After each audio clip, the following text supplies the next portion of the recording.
Excuse me, Mr. DJ. Hey, check this out. We got a great show coming your way. From the ECSI Sports Studios, the #1 sports information program in America, the Breakfast Bankroll, with your host, the sports broker, Jeff Dawson.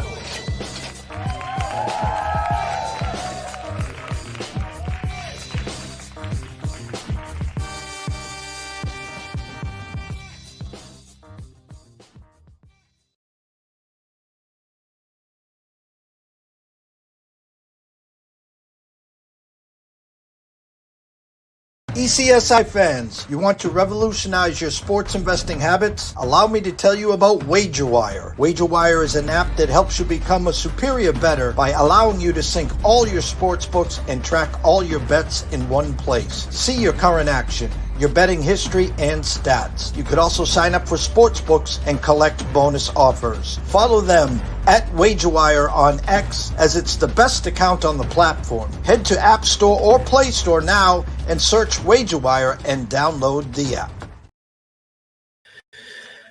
Good morning, sports fans from all around the globe. I am the host, Jeff Dawson, East Coast Sports Investors, and this is your Breakfast Bankroll for Thursday, excuse me, April 25th, 2024. Just a handful of days left of April, as next Wednesday we turn the calendar to May. The Run for the Roses on that Saturday, the Kentucky Derby.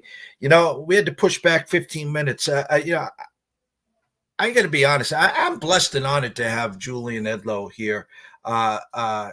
Good friends, colleagues, even summertime, maybe share a lobster roll, some steamers, a couple, frozen, beverages, whatever we do in the summer. But the work that he does at DraftKings, VSiN, The Sweat, second to none. So to be able to have him here once a week is definitely something that we are super, super stoked for. And anyways, I thought today's show was going to be bright and easy. I'm just going to breeze over the Celtics because, as you see here, I am at Foxborough for it's the biggest day in this franchise history in 20, 25 years. The keys of the Ferrari, the Lambo, could be in Drake May's hand. And when I talked to Jules today, it was kind of comical last night watching the boys, Felger and Maz, on 98.5. And another colleague and friend, Mr. Lifshatz, comes on talking about the shop groups, and in comes J.J. McCarthy. And I'm just going to speak out loud here till I bring Jules on here. If J.J. McCarthy is your guy, Patriots, and you don't do your due diligence knowing how much Minnesota wants Drake May, how much McCown coached him in high school, now he's the QB coach for the Vikings, where you get the bag from Minnesota and let them move up to 3 to take Drake May, and then you slide to 11, and then you're already on the horn, and you got to trade back with Arizona to get to 4. To take J.J. McCarthy. But anyways, shout out to WagerWire, our proud partnership and new sponsor. Head on over to Google Play, download the app. It's free. Get yourself acclimated to it. Have some fun with it. And if you're looking for a little flash cash, send an email to affiliate@wagerwire.com. Tell them JD from ECSI sent you. Zach, Travis, we had Travis on yesterday morning. The best in the business. And they'll take good care of you. So without further ado, let's bring on the star of the show, the one and only Mr. Julian Edlow. Seems like you covered it all, Jeff.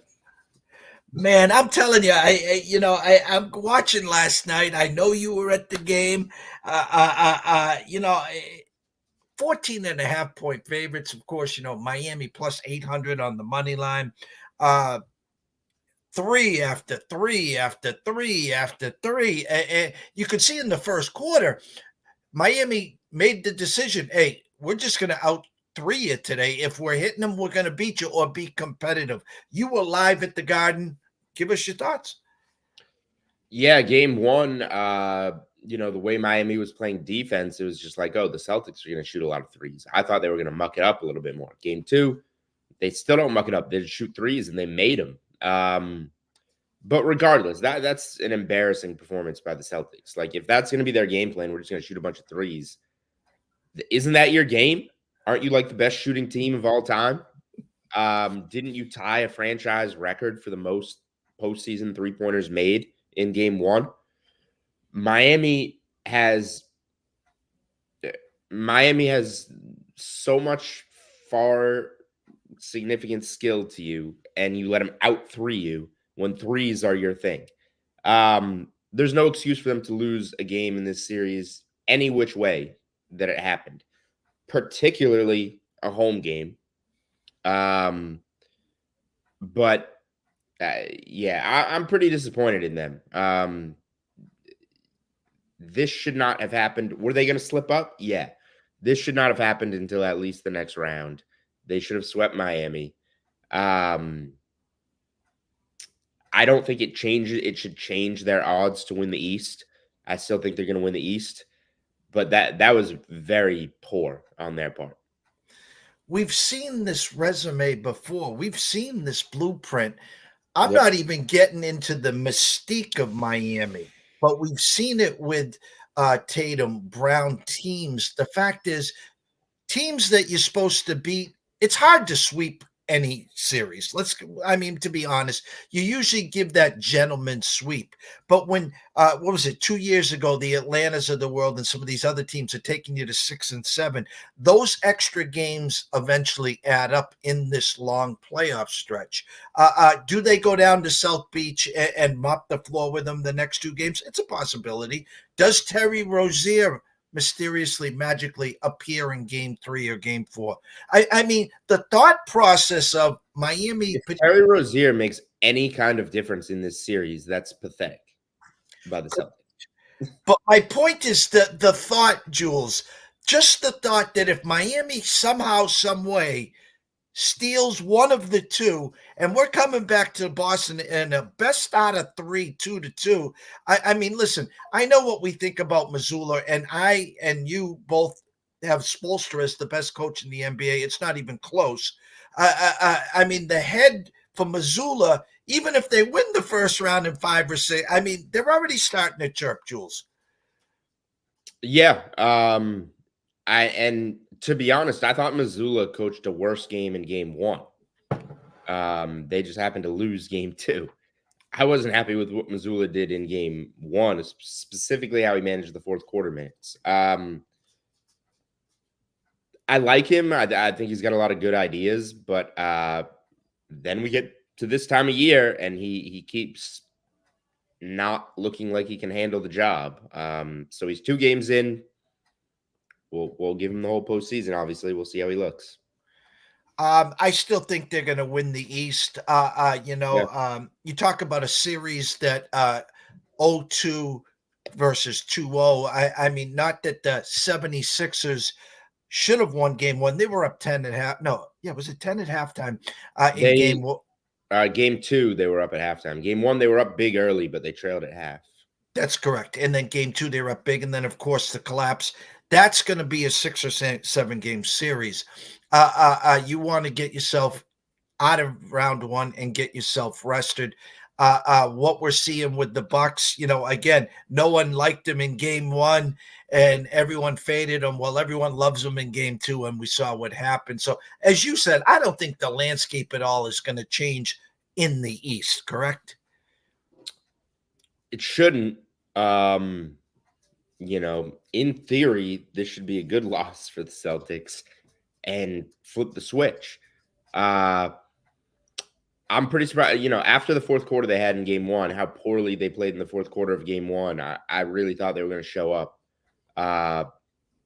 in game 2, and they didn't. So I'm going to stick to it and say that they're going to show up in game 3. I don't care that they're on the road. Whatever first half is, I think first half is like 4.5. I'll play Celtics first half. I'll play their team total first half. Because they should throttle Miami. And if they have another pathetic performance, then they have another pathetic performance. But what postseason history tells us over the last few years is that they generally show up in this spot. I agree with you. I expect a sense of urgency. I think Brown, Tatum, obviously Porzingis is not going to play that bad. I'm not worried. I don't think anyone here is worried. So let's just flip the switch and let's go to here, the main course today. Patriots on the clock at 3. I'm under the assumption Caleb goes 1 to the Bears. Jaden Daniels goes 2 to Washington, and then the fun begins. Listen, I always describe our show as through the eyes of Julian Edlow and through obviously the eyes of the DraftKings Sportsbook. Yesterday, 5:45, friend and colleague Dan Lifshatz on 98.5 with Felger talking about the sharp groups. JJ McCarthy incoming. Give us your thoughts on all the smoke, and where does Julian stand at 11:01 on Thursday morning? Yeah, it's pretty hard. The Patriots haven't been in the spot in a long time, as you know. We're used to, they sit back in the draft, see what falls to them, move around. If you made me guess this morning, and I hate it, I would guess JJ McCarthy. I think they're going to blow this pick regardless, and they're going to be, as we talk about on this show, everybody's like, you got to get this pick. It's a once in a generation pick. I think they're going to be picking right back here next year, regardless of who they take. So this is going to become an annual tradition, in my opinion, for the next 3-4 years for the Patriots. So is it important to get it right? Yeah. Could you get the next one right? Yes. But I don't have as much of a problem. I don't think there's an O lineman that's worth taking at 3 unless you want to move back. I think you take the best player because you're going to be back here and you can take a quarterback next year, a quarterback the year after. Or if you've identified somebody like Penix as, equally a franchise guy, move back, go receiver, O-line, and then you got that early second-round pick. Go Penix. I think there's other ways out of this, but I'm getting into my opinion, and we don't do our opinions in drafts. We do what we think, and what I think is that the Patriots are going to take J.J. McCarthy, and that screams Mac Jones all over again to me, and we're going to go through that cycle. And for me, my hardest pill to swallow here is just on grades. And I think Felger says it best. If you've identified the guy, then it doesn't matter what another team offers you. That's the guy. He's going to be your franchise quarterback for the next 10 to 15 years. It doesn't matter what you offer. Now, as we're talking, Tom Curran, expect the Patriots to take Drake May at number 3 tonight unless someone makes them an offer they can't refuse. Okay, and that's what I've said all along. Okay, so but here's where I have a hard time, Jules. It's called settling, okay? You got Caleb rated as the number 1 quarterback. You have Jaden Daniels and Drake May as equals, and whoever falls to you, that's who I'm going to take. So I'm going to play the game, and I know you're going to love this game, and you're going to love the thought process. You have an opportunity to get the bag for Drake May. Minnesota will give you the world. So once you're up at 3 and Drake May is available, Minnesota, the Giants, and Vegas, maybe not so much Vegas because Vegas wanted Daniels, but my point is Minnesota's going to be on the horn for 9 minutes and 45 seconds till you strike a deal or you take Drake May. So why not get the 11th, the 23rd, a first round next year, and then you hold on to the 8-9 minute mark and say, hey, we want a second or third this year. You move back to 11, and let's get creative. Let's try to move back and get Odunze from Washington, and then figure out where we can jump back in and get Penix, which you got at 23. Most likely he's going to be there. And then guess what? You have the holy grail Friday night. You have the second pick where there's going to be so many people calling, or you can be proactive. You can call up Cincinnati, say, hey, what do you want for T. Higgins? You can call up San Francisco, say, hey, what do you want for Brandon Ayuk? I got the second pick here in the second round. And do you believe all these guys that slipped?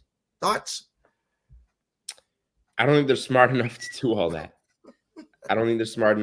that. They have all these first timers at the wheel, guys that haven't done this before, guys that have been under Belichick, watching him move back. I don't think they're smart enough to navigate that.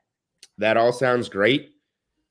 And then in theory, I'm not going to believe, like a T. Higgins situation, I'm not going to believe they're going to pay a receiver until I see it. They wanted to pay Calvin Ridley. They didn't.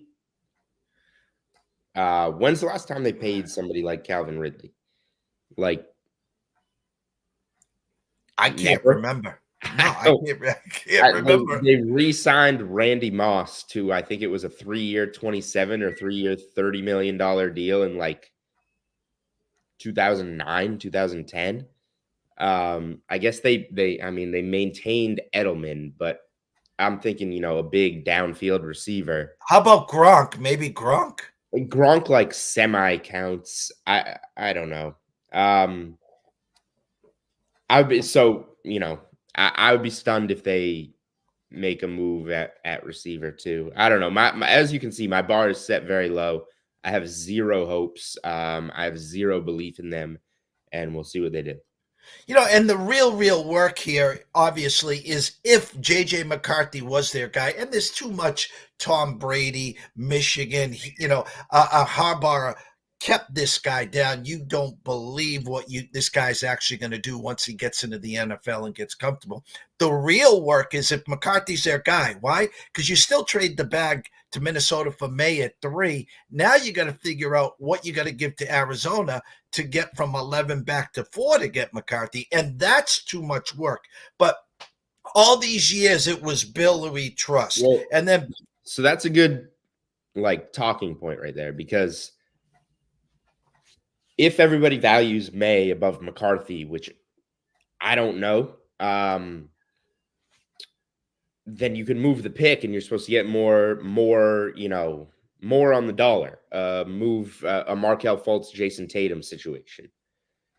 But in the end, again, you got to get everything that you can get.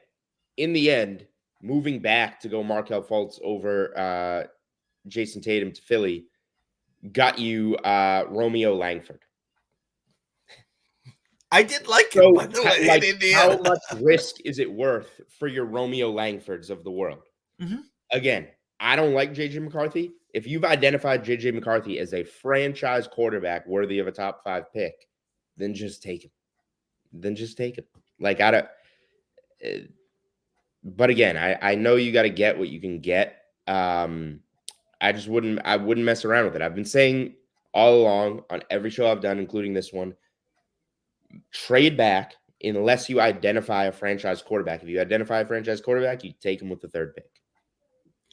And I'm hearing next year's quarterback class is not that good. I know my brain's fried right now. Is there any names sticking out to you that, because as you said, their under-over is 4.5, I think, with Carolina. They're going to be back in this sweepstakes again. Yes. Is there any names out there? I can't even remember.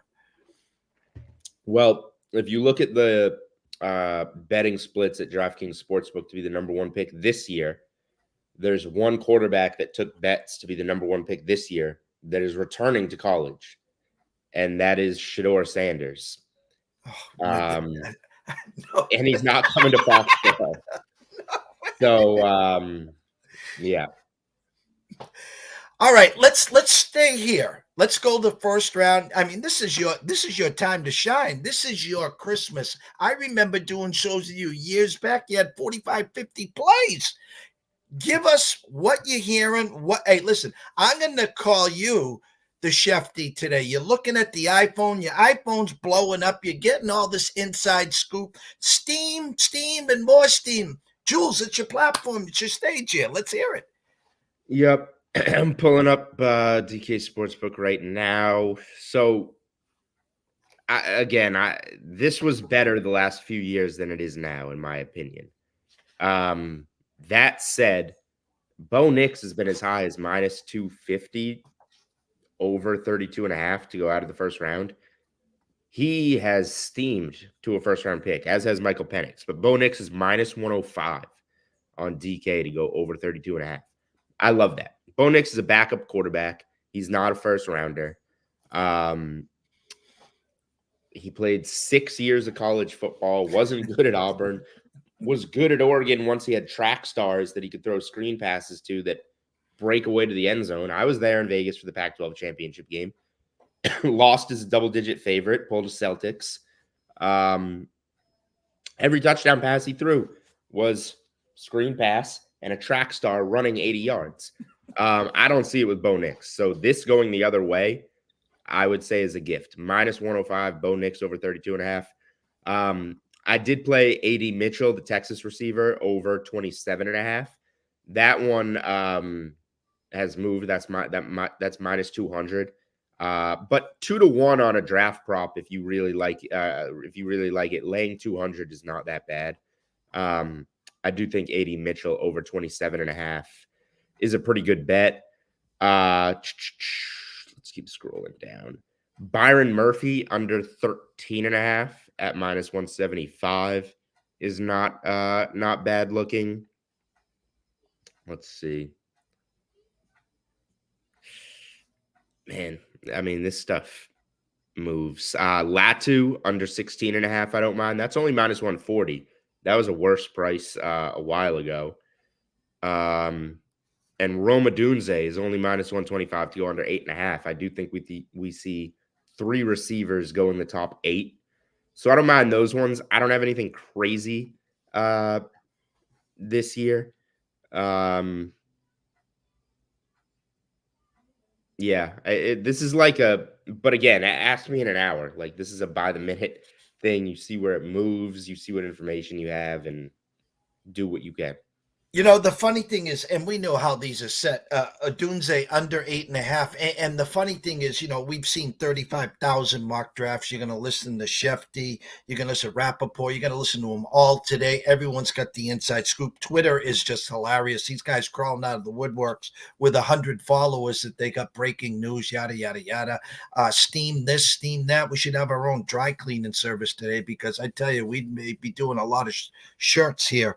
My point is that Odunze at 8.5, what sticks out to me is if it goes common sense, if it goes Caleb 1, Jaden Daniels 2, Drake May 3, Arizona stands pat at 4 for Marvin Harrison. Now the Chargers are sitting there and they're holding the bag, and we know Jim wants to slide back. Maybe then it's a fight between Minnesota and the Giants for Drake May at 5. But my point is, I heard a lot of Bears and Odunze at 9.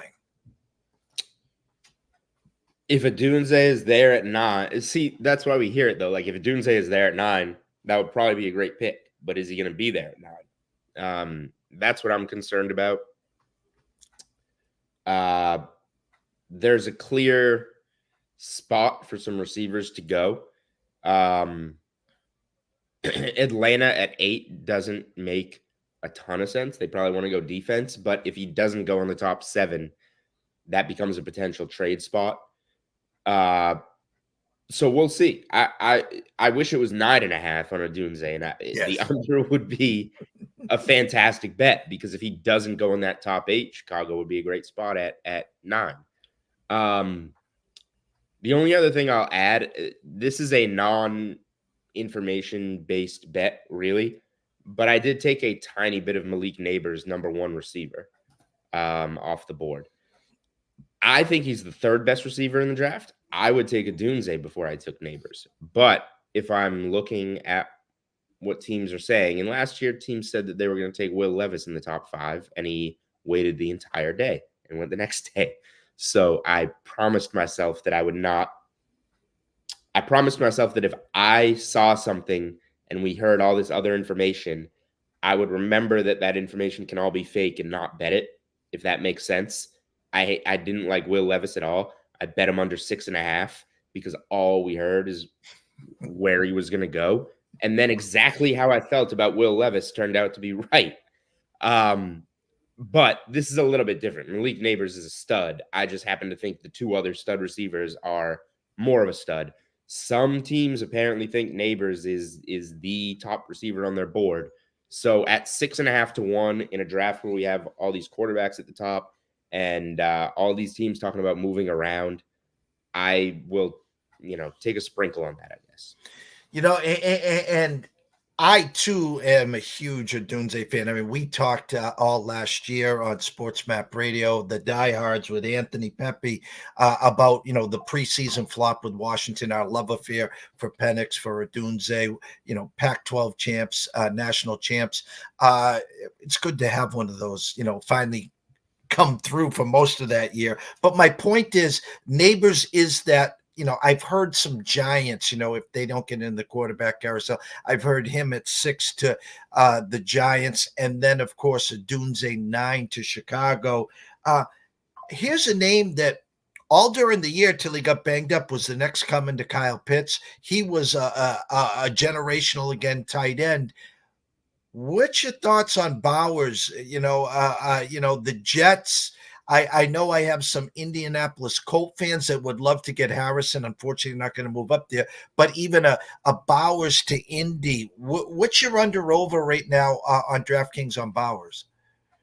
So DK, we got 12.5 with plus 200 on the over, I think it is. Let me make sure that's right before we keep going. Let's see. Yeah, Bowers is plus 200 for over 12.5. I bet him over 11.5. The number does make a little bit of a difference, I guess, with Denver at 12. But I feel like if you're where Denver's at, you're a little bit of a mess. You can't go tight end round 1. So I would still take 2 to 1. I would take over 12.5. If it dips back and you got to lay some juice at 11.5, I like that a lot. Brock Bowers, great player. Probably not a top 12 pick, just because of the position and the other players in this draft. So I that's one of those situations where I like the player, but I'll take the over. It's funny because the tight ends used to be, when you came into the league, it took you a year or two to get off and running again. We were still waiting for Kyle Pitts there. But you look at the success of the Kincaids in Buffalo, the Laportas of the world. The young tight ends have come in and run. Plug and play position. So before we transition here, where are the Jets in this draft? 10. They're at 10. So are they going to use a top 10 pick on a tight end when on the 4th play of the season, Aaron Rodgers tore his Achilles on a sack? That's my way of saying offensive line, I guess. I guess the Penn State kid probably will still be there. Alt will be gone, but the Penn State kid. I mean, the O-line in the first round is over. Last I looked, over 9.5 minus 200. 1/3, 1 out of every 3 picks tonight is going to be an offensive lineman. Amazing. All right, let's switch up gears here. NBA playoffs. We talked about the Celtics, obviously. We got you here for about 5 more minutes. So, how your eyes been? What are you seeing out in the wild, wild west? Thoughts of where Lakers, had game 2 right there. I knew that. I reached out to a few colleagues. Up 15 at half. Denver was only plus 190 to come back and win that game. And, of course, Murray with the dagger at the buzzer there. But what are you seeing out west? Good bounce back by Dallas. Phoenix. I mean, it used to be an autoplay here, Julian. You take Phoenix, who's now down 2, but they lost the 2 road games. You play them in the first half here, the sense of urgency, the must win. But what are you seeing out west? Good, bad, and ugly. I mean, Denver's good. The Lakers' first halves are good, but Denver's too good in the second half. They go to a level that I haven't seen from the Celtics unless they're throttling someone. They can't grind out one of those comebacks. And that's why I would favor Denver over the Celtics in a series, which will not be the price. So, yeah, I mean, Denver's been Denver. I think that the Dallas Clippers series is really good. That should go right down to the wire. I have Dallas in that series. We'll see where it goes. But, other than my opinion on Dallas, all I can say about that series is that it just should be really good. OKC New Orleans a little boring without Zion. But regardless of if it's the Clippers or the Mavericks, we'll find out what OKC really is when they get a matchup like that. And which one am I missing? Phoenix. Oh, Phoenix, Minnesota. I thought that was the hardest series to bet coming into the playoffs, either conference. I leaned Minnesota. I wish I went Minnesota, but I like Minnesota. I not necessarily in Game 3. Game 3, we talk a lot about the team down 2-0 and taking the first half, and that trend's died a little bit. I talked with Mitch and Paulie about this on Follow the Money yesterday. I think you just got to pick your spots. It's not a blind auto play. So I'm not going to play the Magic. The Magic are down 2-0. They're coming home. I'm not going to play the Magic first half. But I am going to play Sixers first half. I am going to play Suns first half. Those are plays that I'm going to do. The Lakers have been coming out of the gates hot. I might play the Lakers first half. You got to pick it by situation and not just play the trend. And I think there's some spots that are going to jump out that we can do that with. And I talked to a few people yesterday, and again, Philly first half and Suns first half, those were the auto plays back in the day. I too would stay away from Orlando. And of course, the Lakers have had big first halves. I remember Denver in the spot, I think it was last year, where we expected LA to come back, feed off the crowd, big first half. And I think Denver came out and just steamrolled them. So again, I would buyer beware there. But again, if I'm ranking those plays, it's Sixers first half, Suns first half, Lakers first half. I agree 1,000% with you. Scroll has been going the whole time, Jules. They know where to find you. Julian Edlow on Twitter, DraftKings, DKSportsBook, The Sweat, Veasan. As we wrap up here every week with you, tell everyone, A, why to download the app. B, what you got for promo specials, whether it's the draft the rest of this weekend, and then C, of course, where to find the Sweat and all your shows and all your work. Well, no draft promos because, of course, booking the draft is a losing proposition. So congratulations to everyone on the money that you've made tonight. Yep, no show on Saturday this week, actually. Thank goodness. The building is like out of power or something, so we physically can't do a show. So I get a Saturday off. I'll be in Newport, Rhode Island, if anybody's there. We got a show on Sunday, though, 8 to 10. We'll recap the NFL draft. We'll do NBA playoffs. This is my favorite promo on DK Sportsbook, regardless of the sport, the early win promo. For baseball, it's if you bet a money line. You got to opt into this, but if you bet a money line and your team leads by 2 runs at any point in the game, you win. We do that in football where you get up like 7 or 10 points. Any point in the game, you win. That's my favorite promo because how many times is your team winning and then they lose the game? Happens to us all the time. So love the early win promo. We got a no sweat same game parlay. You lose it, you get a bonus bet back. You can opt into that.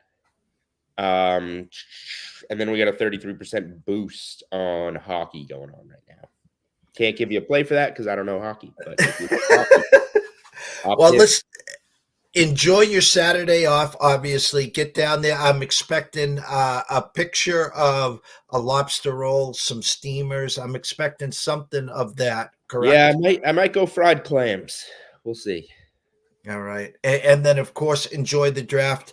I'll be excited to follow you on the timeline. I can't wait to all the locals. It doesn't matter what the Patriots do. There's going to be some dirt either which way. So go enjoy yourself. Thank you so much, Jules, and we'll catch up next week. All right. Sounds good. Thanks, Jeff. Take care. The one and only Julian Edlow at Julian Edlow at DraftKings, at DK Sportsbook, at Veasan Live, at The Sweat, at DK Network, Nation, whatever. Good friend, colleague, as you see right here, Gillette Stadium. We're in about, 6-7 hours. All the fun's going to begin. Is it McCarthy? Is it May? Listen, guys, I'm not falling for the banana in the tailpipe, okay? There is no way in holy hell this regime, without Bill, Tom left a few years ago. You got the Crafts, you got Mayo, you got Elliott Wolf. There is no way in holy hell they're going to stand pat at 3 and draft J.J. McCarthy. No way. I'm not getting the banana in the tailpipe. No way. And if that is your guy, please do yourself a favor. Trade the 3 pick for to Minnesota. You're going to get 3 firsts, maybe a couple seconds and a third. And then if McCarthy's your guy, call up Arizona. Move back. Get creative. I still like to trade back, get a Dunze, and then get Penix and have some fun. But what do I know? Between 4 and 5 o'clock, Riley Magnuson and most likely myself, the closing bell. We're going to talk draft. We'll talk NBA playoffs. We're going to talk Bruins Leafs. Bruins up 2-1 there. We're going to get yourself ready for the draft, and we'll get you ready for any games that are going on at night. Tomorrow, I will be on with Andrew McGinnis at some point on there. 2:30, of course, Matt Grissom and Quentin Mills will be here for 3 Men in a Box NCAA baseball talk. I think I'm going to try to squeeze Scotty Webb in potentially Friday afternoon to talk the Friday night card in baseball, and we'll play the weekend by ear. So for myself, Jeff Dawson at DC Sports Invest, Julian Edlow, who has left the building, at DraftKings, at DK Sportsbook, and of course at Julian Edlow. Wish everyone a great, great morning. Don't buy the hype.